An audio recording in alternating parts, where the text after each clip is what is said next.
When a pregnant wife looked across the dinner table and told her husband, "My lover will be the godfather of our baby, and he'll be named after him," the world that once called her blessed fell into silence. Ethan Cole, a respected corporate lawyer who built empires through integrity, never imagined betrayal could sit this close to home, inside his marriage, inside his own firm. Ava, his beautiful wife, smiled that night as if love was still alive, but her words cut deeper than any courtroom verdict. How could a woman so cherished turn her husband's best friend into her secret lover? How could the man Ethan trusted with billion-dollar deals also steal the one thing money could never buy? His family. She thought she had control, that he would simply forgive, but what he did next would shake their city, their business, and every lie she ever built. Who was Ethan Cole before that dinner? And what kind of man did betrayal force him to become? The Cole residence was calm that evening, the kind of calm that masks storms. The dinner table glowed beneath warm lighting, the kind Ethan had installed years ago to make their home feel intimate after long hours at the firm. He sat opposite his wife, Ava, the woman he had built his world around, the same woman who was now 6 months pregnant with what he believed was their third child. Ava wore a silk emerald dress that shimmered with each small movement. Her phone sat face down beside her plate. She'd been distant lately, more confident, more defiant. Ethan noticed. He noticed everything. The laughter had become rehearsed, the affection mechanical, yet he said nothing. He'd learned that silence often reveals more than questions. She cut her steak delicately and said, "Marcus stopped by today." Ethan looked up from his plate. Marcus Hale, his business partner, best friend for 15 years. They co-owned one of Chicago's most prestigious corporate law firms. "Oh?" Ethan replied mildly. "Did he?" Ava smiled faintly. "He brought gifts for the baby." She paused, then placed her fork down. "I told him something I've been meaning to tell you too." He leaned back, fork in hand, studying her face. She seemed almost rehearsed, like she was stepping onto a stage. "I want Marcus to be the godfather," she said softly. "And I want our son to be named after him." Ethan froze. His fork hovered midair. The clock behind her ticked once, twice. The only other sound was the hum of the refrigerator. "Named after Marcus?" he repeated slowly. "Yes," she said, her tone calm, almost proud. "He's been there for me through everything. I just feel he deserves that honor." Ethan stared at her, his pulse a quiet drum in his ears. He didn't yell. He didn't move. He only looked into her eyes long enough to see the flicker of guilt behind the arrogance. He took a slow sip of water, then asked gently, "Does Marcus know about this honor?" Ava's lips curved. "He does." And there it was. The first crack, a confession wrapped in subtlety. Ethan's chest felt heavy, but his face remained expressionless. "Interesting," he murmured, setting down his glass. "You always did like surprises." Her phone buzzed. She glanced at it, quickly, nervously. Ethan didn't miss the name that flashed before the screen went dark. Marcus Hale. For a long moment, neither of them spoke. Then he smiled faintly, a gesture of eerie calm. "Well," he said, "if Marcus is to be godfather, we should make sure he's there for the birth, don't you think?" She nodded, relieved. "I'm glad you understand." He rose from his chair and kissed her forehead lightly. "Of course," he whispered. "I understand perfectly." But as he turned away, his eyes hardened. Not with anger, but with the kind of silence that precedes a meticulously planned storm. His phone buzzed too, a message from Marcus. "She told you yet?" Ethan's fingers tightened around the phone. He didn't reply, but his calm smile returned. This time, it wasn't forgiveness. It was strategy. Ethan stood by the living room window long after Ava had gone to bed. The city outside was alive, the rhythmic hum of traffic, the distant glow of skyscrapers, the sound of a city that believed in control and order. But inside, his world had shifted, quietly, irreversibly. He stared at his reflection in the glass, a man in a tailored shirt, sleeves rolled to the forearms, jaw tense. For years, he'd believed in the discipline of logic. Every case, every merger, every verdict built on evidence and patience. Tonight, he would use that same discipline to dissect his own life. Ava's laughter echoed faintly from upstairs. He couldn't unhear the way she'd said, "Marcus deserves that honor." It wasn't a wife speaking. It was a woman flaunting control, testing how far she could push before breaking her husband's silence. He reached for his phone. Marcus's message still glared on the screen.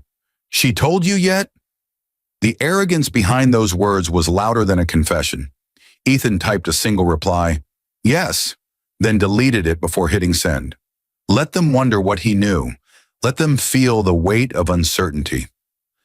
The next morning, Ethan woke early and kissed Ava's forehead before leaving for work. She smiled in her sleep, thinking the storm had passed. But storms don't pass. They build quietly like pressure under glass. At the firm, Marcus greeted him with his usual grin, the one that had closed $100 million deals. "Rough night?" he teased. Ethan smiled back. "Just thinking about the future," he said smoothly. "Ava mentioned something about you being Godfather." Marcus's eyes flickered, just for a second, too quick for anyone else to notice, but Ethan saw it. "She did?" Marcus said, feigning surprise. "That's flattering." Ethan chuckled lightly. "It is. You've been a good friend to her. To us. Always will be." "Good," Ethan said, voice level. "I like knowing my family's surrounded by loyalty." The silence that followed was surgical. Marcus broke it with a grin that didn't reach his eyes. "You know me, brother. Loyalty is everything." Ethan clapped him on the shoulder. "I know," he said. "I just want to make sure everyone remembers that." That evening back home, Ava moved through the house, humming softly as if nothing had happened. She chatted about nursery colors, weekend plans, and baby names. Ethan listened, nodding occasionally, every gesture calm, rehearsed. But later, as she showered, he opened her laptop. Her messages were synced. Every conversation, every picture, every stolen word between her and Marcus. He read them all in silence. The late night, "I miss yous," the promises, the fantasies. One message stopped him cold. "Ava, he'll never find out. He trusts you more than anyone." Marcus, "He should. I helped build him." Ethan leaned back in the chair, chest tight, yet strangely steady. The betrayal wasn't just personal. It was engineered. His best friend hadn't just stolen his wife. He'd conspired to humiliate him. He copied the entire conversation to a flash drive, then erased the browsing history. When Ava came downstairs later, towel around her hair, she smiled at him from the kitchen doorway. "You're still working?" He looked up from the couch, laptop open on a blank document. "Just some firm matters," he said. "You know how mergers are." She nodded, walked over, and kissed his cheek. "You work too hard, Ethan." He smiled faintly. "Not hard enough," he said under his breath. That night, as she slept peacefully beside him, Ethan stared at the ceiling, not as a husband mourning a betrayal, but as a strategist building a case. He no longer needed answers. He needed timing. By morning, his first move would begin, and neither Ava nor Marcus would see it coming. Ethan arrived at the office before sunrise. The skyline outside his window was painted in shades of steel and amber, the color of beginnings or perhaps of endings. He sat at his desk in silence, his fingers steepled beneath his chin as he replayed every word, every touch, every stolen glance between Ava and Marcus that he had ignored. His greatest flaw, he realized, wasn't trust. It was underestimation. By 7, he had already begun to rewire his world. He called his tech consultant, Victor, a quiet genius who had helped him encrypt sensitive case files in the past. "I need a digital forensics sweep," Ethan said. "Everything that leaves this office, every device linked to our cloud server. I want full tracking." Victor hesitated. "That includes Marcus's workstation?" "Especially his." Ethan ended the call and turned to the framed photo on his shelf. Their firm's first major win. He and Marcus, side by side, holding champagne glasses, their wives smiling in the background. That image used to symbolize trust. Now it was evidence of irony. By mid-morning, Marcus strolled into the office, coffee in hand, humming like a man who owned the world. "Big day," he said. "The Callahan merger meeting's at 10. Ethan smiled politely. Yes, let's make it count. During the meeting, Ethan watched Marcus. The subtle arrogance in the way he spoke, the possessive tone when he mentioned our firm. The man had started taking liberties, speaking as though Ethan's empire were his inheritance. After the session, Ethan approached Claire Adams, his associate, sharp, discreet, and fiercely loyal. Claire, he said quietly, I need you to recheck all Callahan merger communications. Look for any off-the-record transfers or unapproved clauses. She frowned. You think Marcus is tampering? I think Marcus has forgotten who signs his checks, he replied. Back home that evening, Ava was folding baby clothes on the couch when he entered. You're home late again, she said, pretending disappointment. Work doesn't end itself, he said lightly, removing his tie. Besides, I want to make sure we're ready for the baby. She smiled faintly. You've been distant, Ethan. Are you angry about what I said the other night? He looked up, meeting her gaze. Why would I be angry? You've made your choice. She blinked. Choice? He gestured vaguely. Godfather, baby names. You've got everything planned. I just want to be supportive. Ava hesitated, unsure whether to feel relieved or suspicious. You've changed, she said quietly. He smiled. Change is healthy. Later that night, when she fell asleep, Ethan slipped from bed and opened his study. The flash drive glinted under the lamp. He inserted it into his laptop, reading every message again, methodical, emotionless. Then he printed a few key exchanges, labeling them carefully. One folder read, Evidence, Betrayal, Primary. Another, Evidence, Financial Fraud, Pending. He wasn't just collecting proof of infidelity, he was mapping leverage. If Marcus thought he had stolen Ethan's wife, Ethan would soon own Marcus's future. At midnight, he received an encrypted file from Victor, an email log from Marcus's server. One thread stood out. Subject line, Contingency Plan. Marcus had been transferring firm client funds into an offshore account under Ava's maiden name. Ethan stared at the screen, his pulse steady. So that's your plan, he murmured. Build a new life with my wife, using my company's money. He clicked download, saving the entire chain. Upstairs, Ava stirred in her sleep. Ethan, she murmured faintly. He turned off the light and whispered, Rest, Ava. You'll need it for what's coming. He closed the laptop and leaned back, eyes fixed on the ceiling. Calculating. He had built fortunes for others, defended corporations against impossible odds. But now he would apply every weapon of the law, not for clients, but for justice. And justice, this time, had a name. The next week unfolded like clockwork, each second ticking toward a truth Ava and Marcus couldn't imagine. Ethan's calm demeanor had returned. Not the warmth of peace, but the precision of a predator moving through familiar terrain. In the courtroom of marriage and business, he had just filed his first motion. Patience. At breakfast, Ava poured him coffee, watching him carefully. You've been so quiet lately, she said, her tone light but probing. You're not still upset about what I said, are you? Ethan smiled faintly. Upset? No. I just like understanding things before reacting. She exhaled in relief, mistaking restraint for forgiveness. He reached across the table, brushing his fingers against hers, gentle and deliberate. By the way, he added casually, Marcus invited me to dinner tonight. Said he wants to discuss firm expansions. Ava's hand froze. Dinner? Yes, just business, of course. Her smile trembled. You should go. I intend to. At 8 that evening, Ethan pulled up at Marcus's penthouse. The city lights reflected off the glass tower as he entered. Confidence cloaked in civility.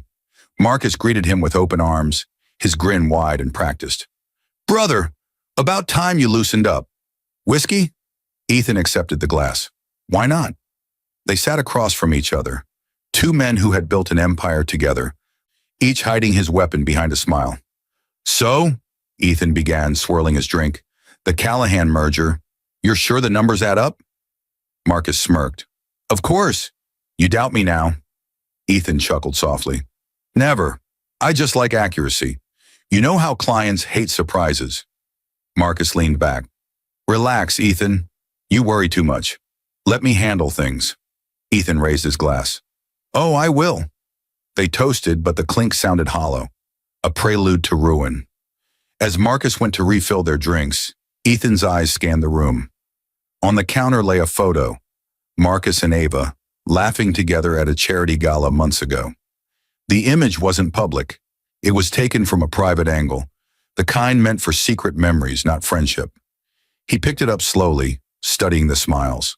When Marcus returned, Ethan set it down carefully. "You two make quite the team," he said evenly.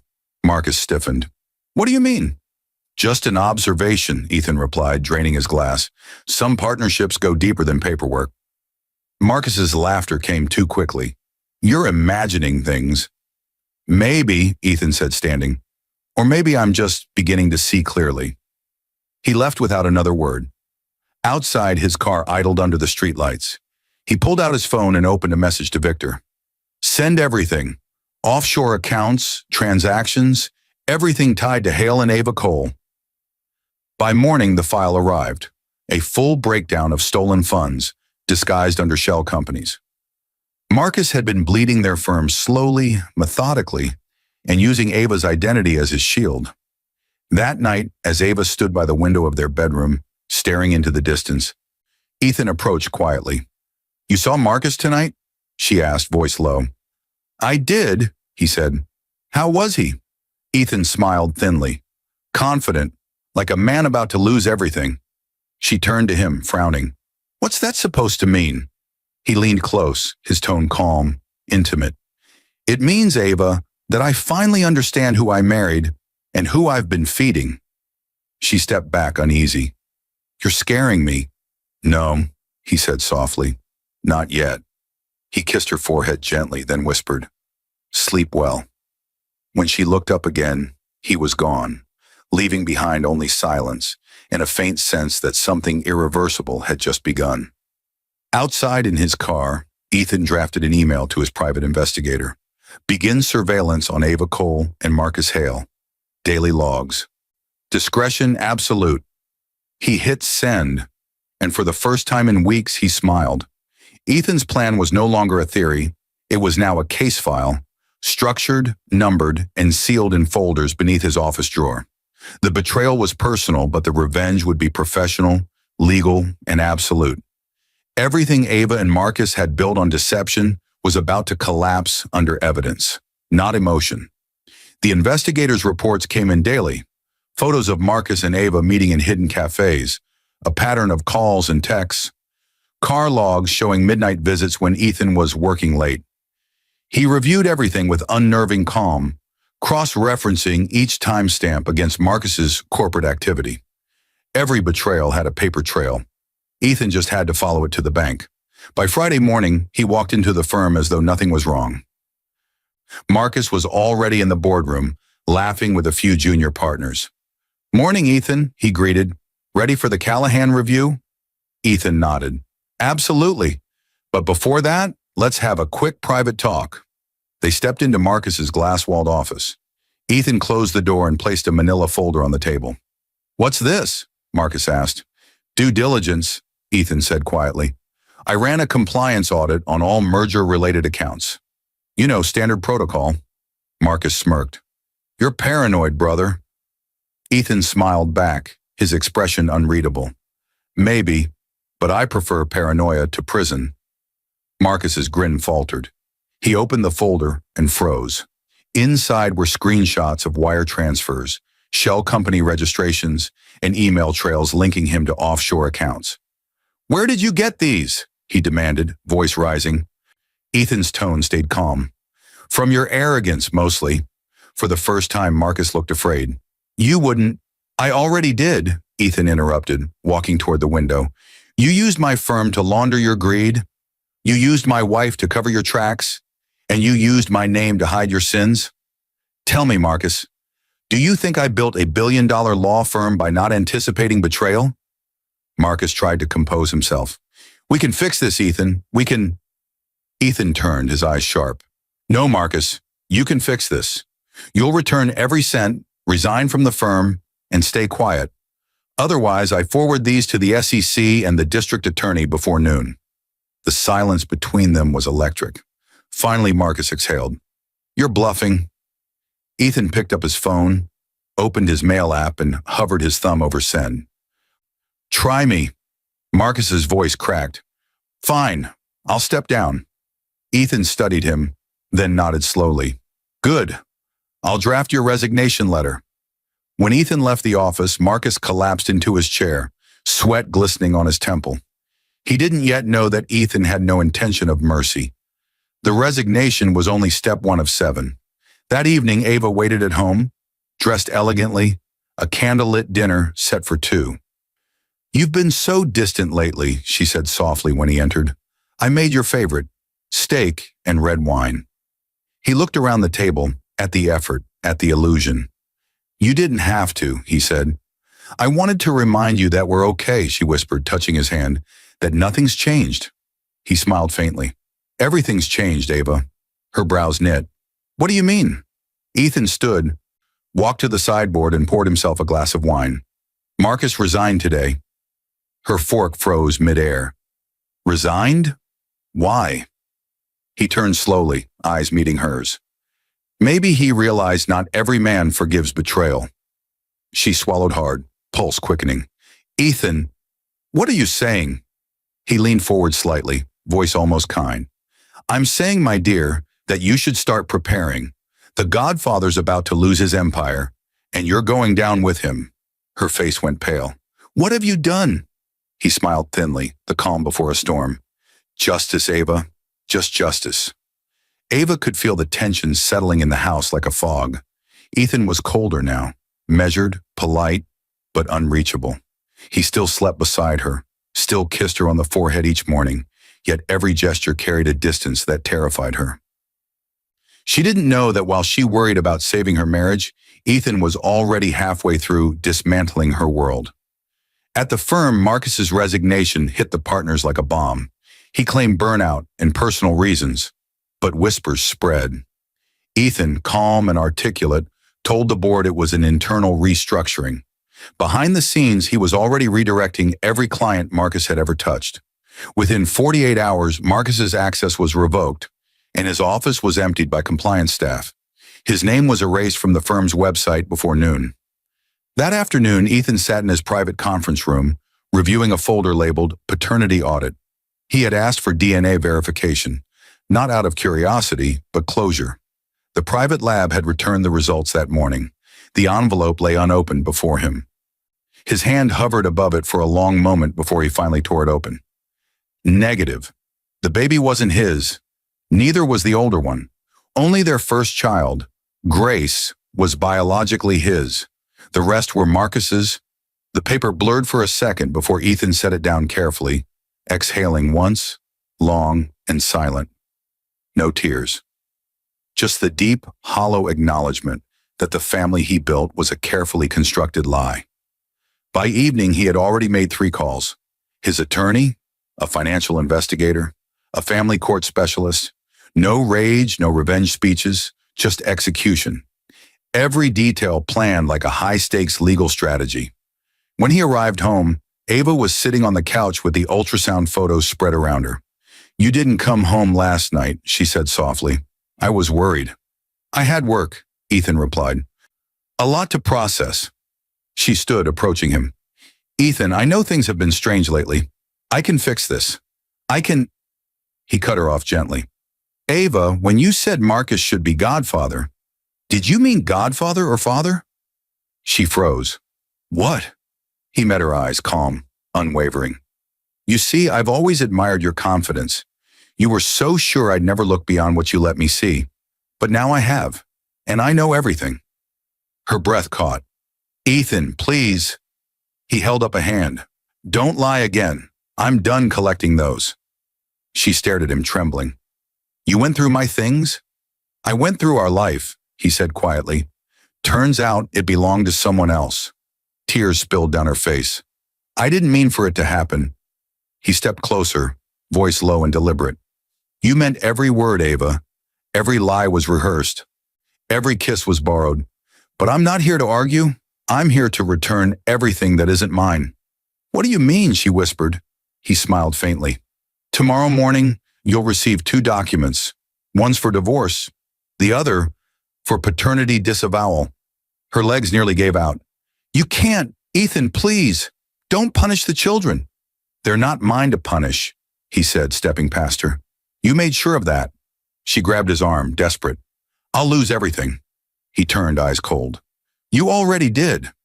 He left her standing in the quiet, clutching the ultrasound photo as though it could rewrite time. Upstairs, she heard the sound of a suitcase unzipping. Ethan packing, not in rage, but with precision. For years, he had defended clients who lost everything to betrayal.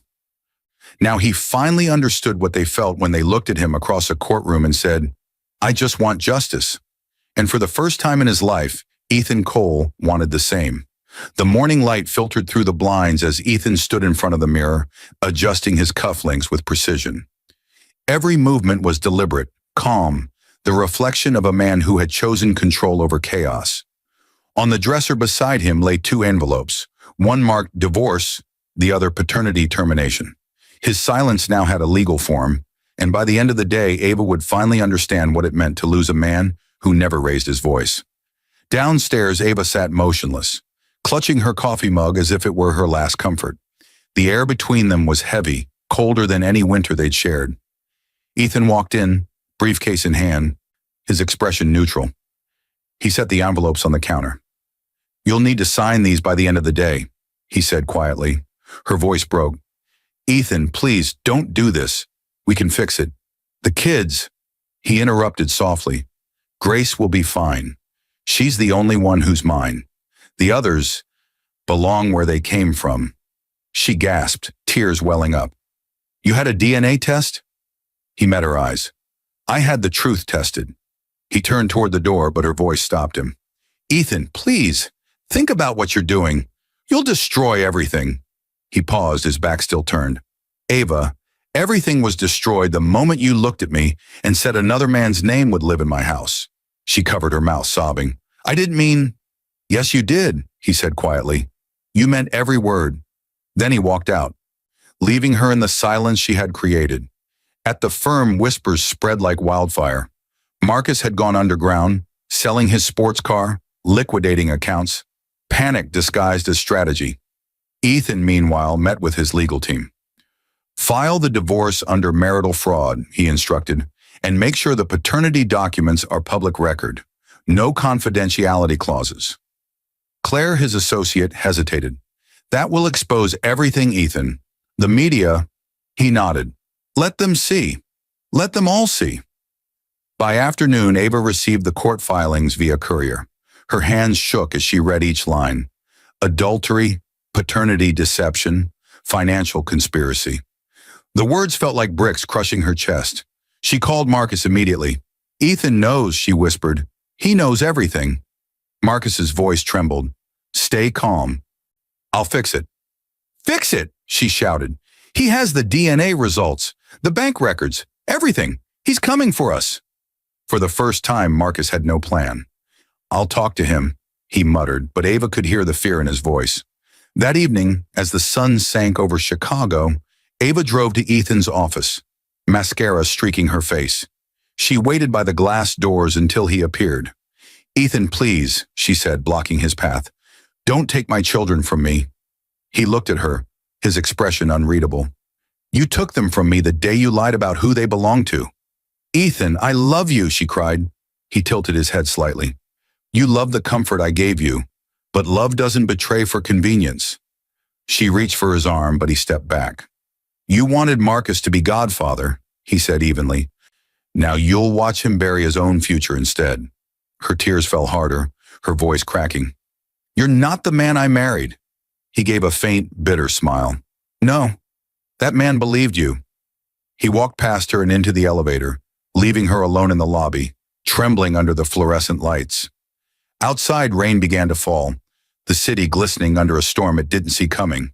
Tomorrow, the courtroom would open, and the world would finally know who had built their fortune on lies.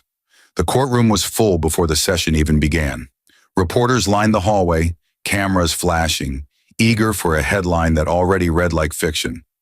Prominent corporate lawyer sues wife and business partner for fraud and paternity deception. But nothing about this was fiction. Every allegation, Every exhibit, every betrayal in ink was real. Ava sat at the defendant's table, her posture stiff, eyes swollen from nights without sleep. Marcus sat beside her, equally pale, but trying to hide it behind forced composure. Across from them, Ethan sat quietly with his counsel, his demeanor calm, tailored, immovable. He wore a gray suit, not the black one he used for major trials. He didn't want to look like a man at war. He wanted to look like justice. The judge entered and silence swept the room. Case of Ethan Cole versus Ava Cole and Marcus Hale, the clerk announced. Allegations, marital fraud, paternity deception, and corporate conspiracy. Ava's lawyer rose first, speaking of emotion, family, forgiveness, trying to paint Ethan as cold and unyielding. But when it was Ethan's turn, he didn't rise with emotion. He rose with precision. He spoke softly, but every word carried the weight of evidence. Your Honor, he began, I have spent my life defending integrity. Today I stand here not as a husband seeking revenge, but as a man demanding truth. He placed the first exhibit on the bench. DNA reports. 2 of the 3 children born during our marriage are biologically fathered by Marcus Hale. Both parties concealed this fact knowingly for years while continuing to benefit from my name and financial resources. The courtroom murmured. Ava's hands trembled. Next came the second folder, the financial logs. Here, Your Honor, are records showing that Mr. Hale transferred firm assets into offshore accounts under my wife's maiden name. Together, they attempted to defraud the company we built. The judge looked up sharply. Mrs. Cole, is this true? Ava's lawyer whispered frantically, but Ava said nothing. Tears streamed down her cheeks. Her silence was answer enough. Ethan continued, his voice steady. They built their comfort on deceit, Your Honor, but deceit leaves paper trails. He turned toward Ava, his eyes calm but cold. You said my lover would be the godfather of our child. You should have said he already was the father. You should have said I was raising another man's legacy while you destroyed mine. The judge called for order as murmurs grew louder. Marcus shifted uncomfortably. Your Honor, this is a private matter. Ethan's attorney cut in, dropping the final exhibit, a signed confession from Marcus's accountant verifying the transfers. The judge scanned the evidence, face hardening. I've seen enough. Mr. Hale, Mrs. Cole, you've both violated marital and corporate trust laws. Mrs. Cole, your spousal privileges are revoked. You forfeit all alimony claims. Mr. Hale, you are hereby ordered to repay all misappropriated funds with penalties. Ava gasped, clutching her stomach. Marcus's face drained of color. Then came the final blow. Custody of Grace Cole, the judge continued, remains solely with Mr. Ethan Cole. The other 2 children are legally the offspring of Mr. Hale, who will assume full financial responsibility. Ethan bowed his head slightly. Thank you, Your Honor. The gavel struck. Judgment delivered. Ava turned to Ethan, her voice breaking.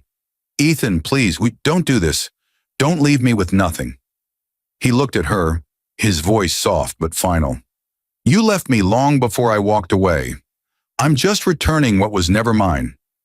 The bailiff escorted Marcus out first, followed by Ava, who could barely walk. The flash of cameras followed them into the hall like vultures chasing a wounded animal.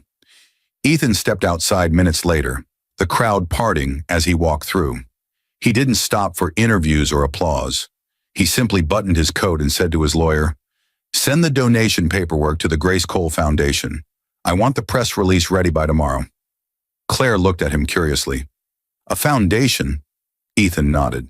For children betrayed by their parents' choices, someone has to rebuild what people like them destroy. That night, the news played on every major channel. Wife told her husband, my lover will be the godfather of our baby. Courtroom verdict leaves her in ruin. But Ethan didn't watch it. He sat alone in his quiet home, one photograph of Grace on the table, and whispered, We start over tomorrow. The morning after the verdict, Chicago's skyline looked different to Ethan. Cleaner, lighter, almost peaceful. For the first time in years, he could breathe without the weight of someone else's lies pressing on his chest. But freedom never comes without echoes. The press still swarmed. The headlines screamed. And everyone wanted a quote from the betrayed lawyer who won it all. He didn't speak to anyone. His silence said more than words ever could. Inside his penthouse, the quiet felt honest. No forced laughter, no manipulation disguised as love. Just the faint hum of the city outside and the steady rhythm of his own heartbeat. Grace's photo sat on the table beside his coffee, her innocent smile reminding him why he'd fought so hard. Not for vengeance alone, but for truth. Meanwhile, Ava's world crumbled in real time. Her phone never stopped buzzing. Journalists, former friends, distant relatives, all demanding explanations. The luxury apartment Marcus had promised was gone, sold to pay legal restitution. Her bank accounts frozen, her name blacklisted in every PR firm across the state. The woman who once walked into elite charity galas as Mrs. Ethan Cole now hid her face behind sunglasses and regret. Marcus didn't fare better. His empire had collapsed overnight. Former investors sued him for breach of trust. His assets were seized, and his marriage to Diane ended with half his fortune gone. He called Ava one night from an unknown number, his voice thin and defeated. "Ava, we need to leave town, start over, somewhere quiet." She stared at the phone in disbelief. "Leave town? Marcus, there's nothing left to start over with. You destroyed everything." "You helped me," he hissed. "You said you loved me." "I said a lot of things when life was comfortable," she snapped, tears streaming down her face. "But comfort isn't love." She hung up and smashed the phone against the wall. The sound echoed through the hollow apartment like a verdict. Ethan, on the other hand, had moved forward with precision. His firm had doubled in value after the trial. Clients admired his composure under scandal. He donated a portion of the court settlement to launch the Grace Foundation, providing scholarships for children affected by broken homes and custody battles. The public saw him as a hero, but inside, Ethan wasn't celebrating. Revenge didn't heal, it only restored balance. Late one evening, Claire knocked on his office door. "They're asking if you'll attend the award ceremony tomorrow, the Bar Association's Integrity and Law Recognition." Ethan smiled faintly. "Integrity," he murmured. "That's ironic, isn't it?" "You earned it," she said quietly. He looked at her for a long moment, then nodded. "Maybe, but I'm not sure anyone wins after betrayal. Only survives." As she left, he opened a drawer and pulled out the old ultrasound photo Ava once framed. He studied it for a long time, not with anger anymore, but with the melancholy of a man who had seen love turn into something unrecognizable. He whispered to himself, "You taught me the price of trust." Then he folded the photo gently and placed it in a box labeled "Closed Cases." Outside his window, the city lights shimmered like scattered promises, some broken, some still burning. Ethan leaned back in his chair, breathing in the quiet victory of a man who had reclaimed his name, his truth, and his peace. But even as the night deepened, one question lingered in his mind. Can a man who wins everything ever forget what he lost? 6 months later, spring rolled through Chicago, washing away the gray that had once mirrored Ethan's heart. The air smelled of renewal, the kind that arrives after everything has been stripped bare. He stood at the gates of Grace's new school, waiting for her to run into his arms, her laughter cutting through the noise of passing cars. She was the only piece of his old life that still felt pure, untouched by the lies, the courtroom, or the cameras. When she spotted him, she sprinted forward, backpack bouncing. "Daddy!" she cried. He crouched to catch her, lifting her effortlessly. "Did you finish your essay?" he asked with a smile. "Yep. It's called Truth Makes People Brave. My teacher said it's really good." He chuckled softly, brushing a strand of hair from her face. "You have no idea how true that is." They walked hand in hand to the car. His new car, not the one Ava used to ride in, but a sleek black sedan that smelled of fresh beginnings. Grace hummed a tune in the back seat as he drove toward the foundation's office. The building bore her name, the Grace Cole Foundation, Justice for Children. Inside, walls were lined with photos of families reunited after long legal battles, their smiles a quiet reminder that justice could also heal. Claire met him in the lobby. "We've reached our first 100 beneficiaries," she said proudly. "The press wants a statement." Ethan nodded. "Keep it short." Something about truth outlasting betrayal? Of course, she said, then hesitated. Ava sent another letter. He paused. Burn it. She says she's in counseling, trying to rebuild. Then let her rebuild without my sympathy, he said gently but firmly. We both have our separate redemptions. Claire nodded, respecting the boundary. Later that afternoon, Ethan visited his mentor, Judge Harold Grant, at a quiet cafe overlooking the lake. The old man smiled warmly as Ethan approached. I read about the foundation. You turned your pain into purpose, son. Not many men do that. Ethan sat across from him. It wasn't purpose at first. It was survival. The judge nodded knowingly. Revenge becomes justice only when you use it to protect others, not punish the past. You found that line. Ethan sipped his coffee, gazing at the water. Maybe, but sometimes I wonder if I lost too much in learning that lesson. Grant smiled. Loss is the tuition we pay for wisdom. You've paid yours in full. That evening, Ethan stood on his balcony, watching the city glow beneath a fading sun. For months, his nights had been filled with rage and strategy, but now silence felt clean. Not empty, but earned. He looked down at the world he'd rebuilt, the firm thriving, the foundation expanding, his daughter laughing in the living room. Every fragment of pain had become a building block of something better. He whispered softly, not to Ava, not to Marcus, but to himself. You can't destroy a man who learns from what broke him. Inside, Grace called out, Daddy, come help me with my project. He smiled, turning from the window. Coming, baby. As he walked away, his reflection in the glass looked different. Not the betrayed husband or the victorious lawyer, but a man finally free of both. Outside, the city lights flickered like embers of old fire. Proof that even after betrayal, even after everything is burned, life always finds a way to glow.